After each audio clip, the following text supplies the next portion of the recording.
Assalamualaikum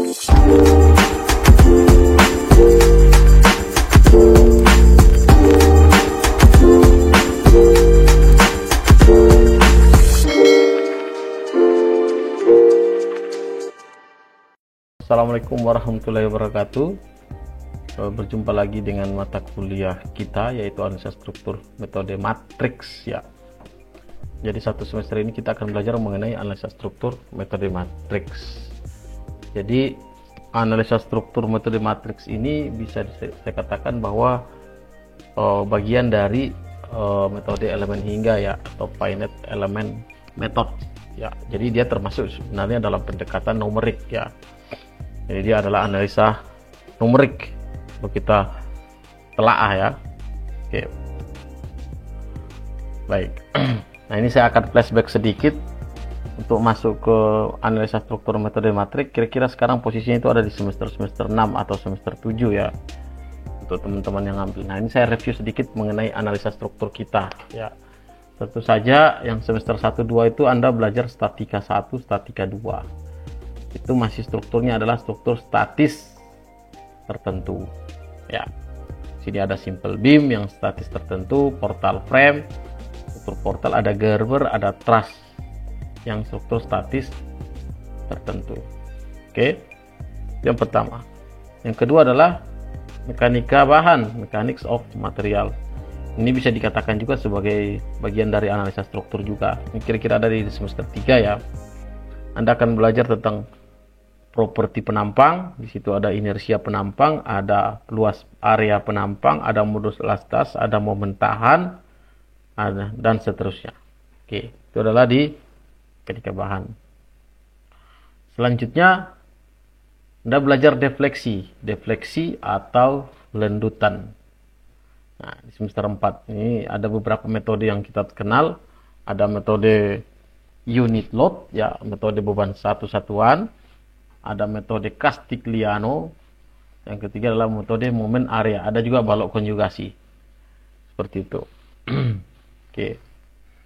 Nah, yang keempat adalah analisa struktur statis tak tentu.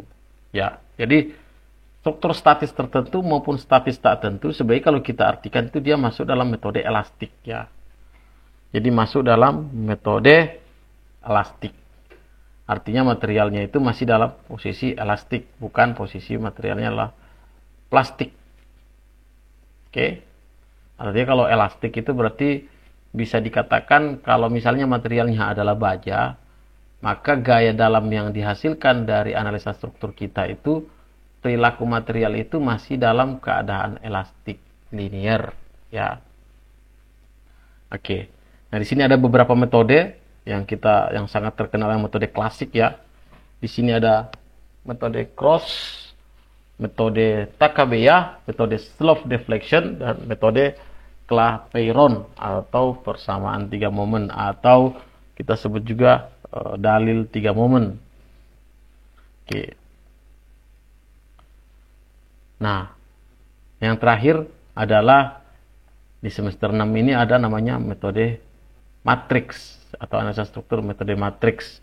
Nanti di semester harusnya ada lagi metode elemen hingga ya, finite element method. Tapi metode matriks ini juga sebenarnya adalah metode elemen hingga, tapi ini yang untuk level paling bawah yang saya katakan, karena dia masih dalam bentuk wireframe, struktur wireframe. Finite element yang agak lebih levelnya lebih di atas nanti belajar tentang sel, belajar tentang aksi simetri, belajar tentang plane stress, plane strain, dan seterusnya. Di situ akan berkaitan dengan teori elastisitas dari material. Oke. Nah, ini saya perkenalkan dulu berkaitan dengan penyelesaian masalah-masalah engineering. Ini ada solusi engineering yang saya akan sampaikan. Yang kita tahu sebenarnya itu ada 3 solusi atau penyelesaian ya masalah engineering yang ada di lapangan maupun di dalam kehidupan kita sehari-hari. Tentu saja yang paling terkenal itu adalah yang metode experience ya. Saya mulai dari yang paling terakhir, experience atau pengalaman. Ini adalah pengalaman empiris. Ini Kalau zaman-zaman dahulu kala ini tentu saja perhitungan-perhitungan beban, gaya dalam dan segala macam itu tidak ada, tapi didasarkan terhadap pengalaman secara turun-temurun, bahwa kalau kita mendesain gedung satu lantai misalnya, maka dia dibutuhkan tiang sebesar ini, kolom sebesar ini, balok sebesar ini. Nah, itu adalah pengalaman sifatnya. Itu adalah experience kita katakan. Terus yang kedua, muncul solusi yang kedua adalah solusi matematikal. Jadi ini solusi matematika ini adalah solusi sunnatullah, atau kalau saya sebutnya sunnatullah itu artinya hukum fisika ya. Kita bicara hukum fisika. Ya. Jadi kalau perhitungan-perhitungan kita yang secara hukum fisika ini ada didasarkan terhadap analisis. Yang kedua adalah numerical. Oke? Nah, yang terakhir itu adalah eksperimental. Yaitu pembuktian secara pengujian.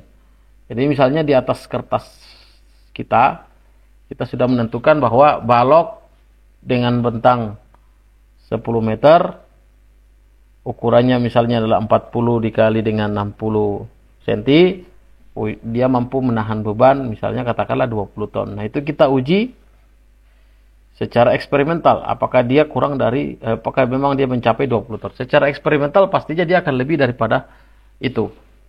Oke? Itulah yang disebut dengan eksperimental. Oke. Nah, yang matematikal tadi ini ada dua ya, saya ulang lagi, ada analisis, ada numerik. Nah, posisi daripada posisi daripada metode elemen hingga atau analisa struktur metode matrik itu ada di dalam posisi sini, numerical. Sedangkan analytical yang teori elastik ya, teori plastik, ini adalah analytical. Nah, kalau kita bicara tentang metode cross, metode Takabea, slope deflection, persamaan 3 momen, dia ada di analytical. Sedangkan numerical itu adalah masuknya adalah finite element, finite difference, analisa struktur, metode matrix ya. Itu adalah masuk di numerik.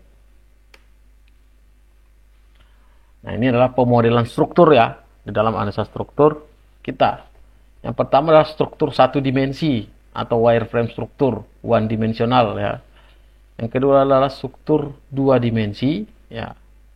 Yaitu di sini contohnya misalnya ada plane stress, plane strain. Ini ditinjau dari materialnya ya. Plane stress, plane strain, 2D cell, asymmetry. Nah, yang ketiga adalah 3 dimensional struktur, bisa 3D cell dan 3D solid. Ya. Ini agak lebih detail kita membahas di metode finite elementnya. Nah, ini tahapan dalam perancangan struktur. Ini tahapan dalam perancangan struktur ini saya sudah berulang-ulang kali ini. Kenapa kita harus mengingatkan berkali-kali supaya kita paham di mana letak atau di mana kedudukan dari analisa struktur kita, baik itu analisa struktur metode matriks maupun analisa struktur biasa. Posisinya ada di mana. Walaupun kenyataannya dalam desain struktur saat ini praktis kita tidak menggunakan cara-cara konvensional lagi, tapi sudah menggunakan sistem computerized, yang mana sistem computerized itu adalah pendekatan secara numerik. Oke.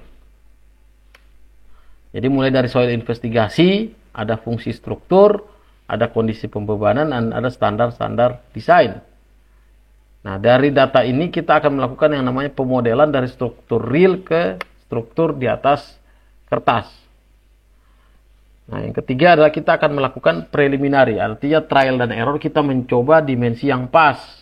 Geometrinya juga bisa kita preliminary, dimensi dari struktur itu yang pas yang mana. Kita melakukan yang namanya trial dan error sebenarnya. Nah, dari sini kita melakukan analisa struktur. Nah, analisa struktur sini bisa strukturnya statis tertentu, bisa statis tak tentu, metodenya bisa pakai cross, bisa Takabea, bisa slope deflection, bisa yang namanya analisa struktur metode matriks.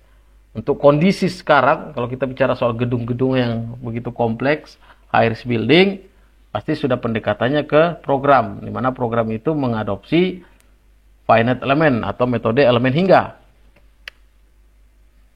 Oke. Nah, dari sini struktur analisa struktur ini kita akan dapatkan yang namanya respon struktur. Respon struktur itu adalah reaksi atas adanya beban atau aksi yang diberikan kepada struktur kita. Jadi respon struktur, saya ulang, di sini ada ada reaksi tumpuan, ada deformasi atau displacement, atau defleksi. Dan yang ketiga adalah ada gaya-gaya dalam atau internal force yang terjadi di dalam batang struktur kita. Gaya-gaya dalamnya itu ada bending moment, ada shearing force atau gaya geser, ada normal force atau gaya normal, atau biasa juga kita sebut axial force. Oke. Kemudian kita lakukan yang namanya struktur desain. Jadi ini akan kita kawinkan dengan mekanika bahan kita nanti. Kalau strukturnya kita cek terhadap tegangan dan deformasi atau displacement. Kalau strukturnya oke, maka kita bisa melakukan penggambaran drawing, spesifikasi, terus kita lakukan, terus lanjut ke konstruksinya. Tapi kalau strukturnya nggak aman atau nggak nyaman atau deformasinya nggak masuk, maka kita akan melakukan yang namanya preliminary design. Baik, ini saya review. Nah, ini adalah contoh struktur kita. Jadi kalau kita bicara soal struktur kita, konstruksi kita, misalnya gedung ya, sederhana saja yang ada di pikiran kita, di kepala kita. Yang dikatakan struktur gedung itu adalah hanya ada balok, ada kolom, ada plat. Itu saja yang harus kita desain. Terus ada pondasi, bila menggunakan pondasi di bawah. Oke. Itu kalau untuk konstruksi kita. Kalau struktur kita menggunakan baja, ya tentu saja baloknya menggunakan baja, atau kolomnya menggunakan baja, lantainya menggunakan baja. Nah, itu yang akan kita desain. Itu adalah sebagai struktur utama dari konstruksi kita secara keseluruhan. Oke. Nah, ini saya review dulu. Struktur kita itu sebenarnya ada dua yang biasa kita klasifikasikan. Ada superstruktur atau upper structure, ya, atau struktur atas. Dan yang kedua adalah substructure atau struktur bawah. Upper structure ini di sini ada balok, ada slope, ada kolom, lantai, konstruksi atap, ada dinding geser kalau ada, shear wall dan seterusnya. Kalau struktur bawah semua yang ada di dalam tanah. Di sini ada pondasi tentu saja.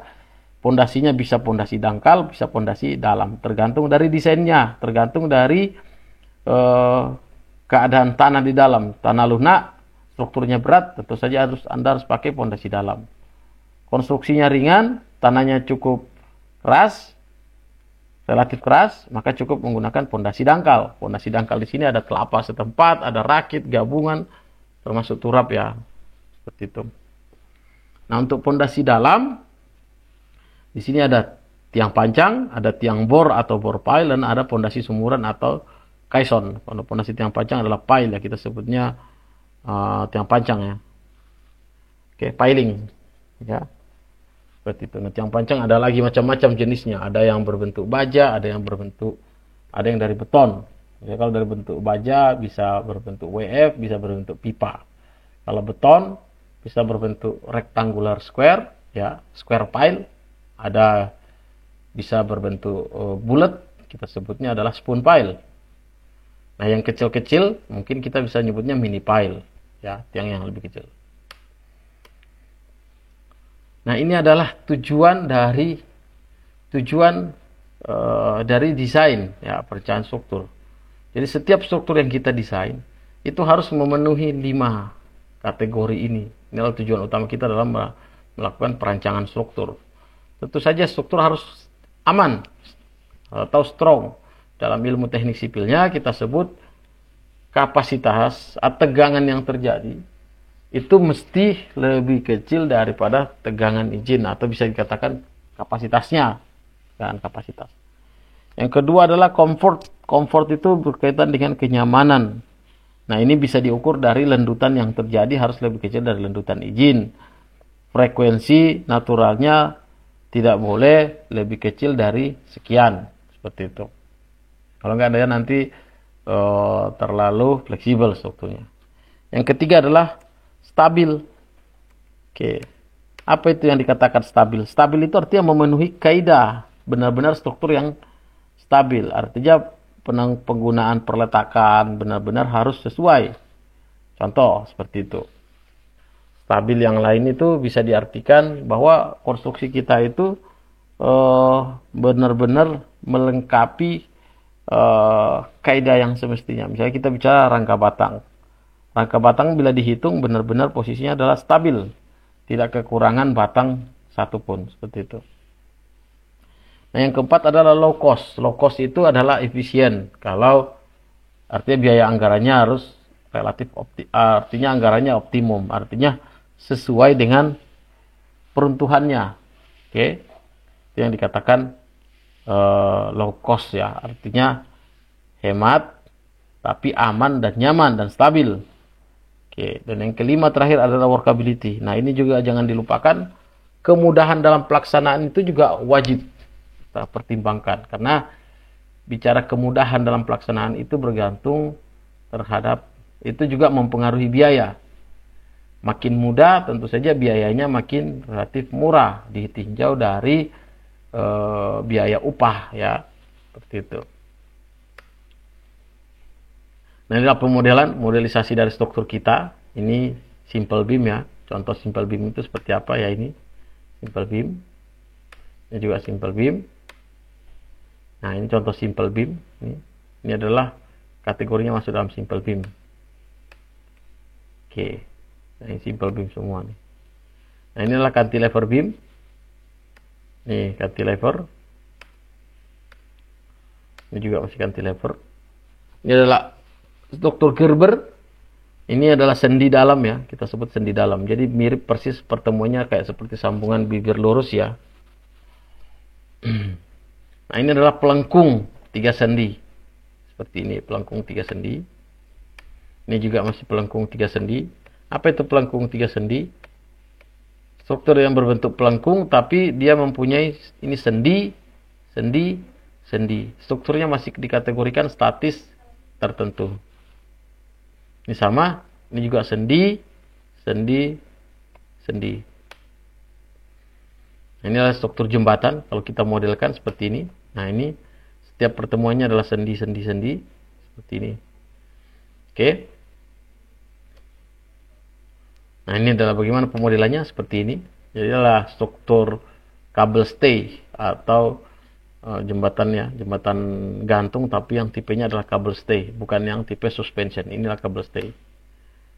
Oke.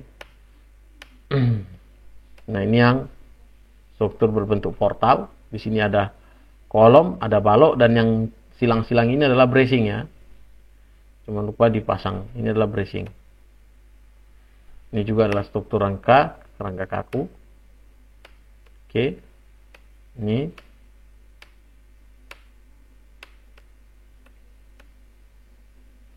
oke, tipe-tipe dari perletakan ini juga sudah pernah dibahas sebelumnya ya. Ini hanya mereview aja, mau flashback.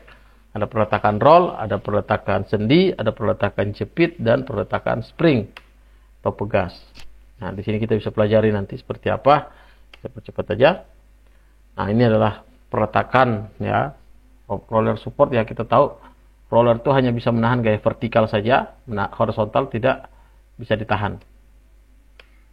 Nah, ini contohnya perletakan roll seperti apa. Nah, ini kalau perletakan roll seperti ini, artinya dia bisa menahan gaya vertikal tapi tidak bisa menahan gaya horizontal. Artinya kalau kita dorong ini dia bisa bergeser.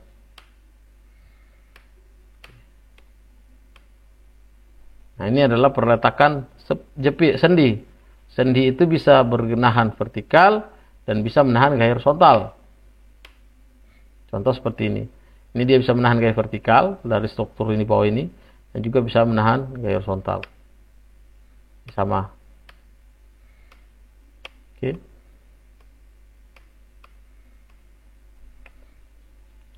Nah, perletakan jepit. Perletakan jepit artinya dia bisa menahan vertikal, horizontal, dan momen. Artinya dia sama sekali tidak bisa bergerak. Nah, contoh seperti ini. Ini dikatakan sebagai perletakan jepit. Artinya dia bisa menahan gaya vertikal, dia bisa menahan gaya horizontal, tapi juga bisa menahan rotasi. Oke, jadi tidak akan berotasi karena ditahan. Ini juga seperti ini. Nah, ini adalah external load atau beban luar ya. Jadi beban luar, tadi ada beban dalam, ini ada beban luar. Ada beban mati, beban hidup, beban angin, gempa, temperatur, dan seterusnya. Sedangkan untuk tipe distribusi dari beban itu ada beban terpusat, ada beban terbagi rata, beban berbentuk trapesium, dan berbentuk segitiga. Nah, ini adalah ilustrasinya. Kalau terpusat seperti apa, terbagi merata seperti apa. Oke. Nah, itu saja yang berkaitan dengan pendahuluan kita untuk analisa struktur metode matriks. Nanti selanjutnya minggu depan kita akan membahas mengenai operasi matriks sebelum masuk dalam analisa struktur metode matriks. Mungkin itu bisa saya sampaikan. Terima kasih.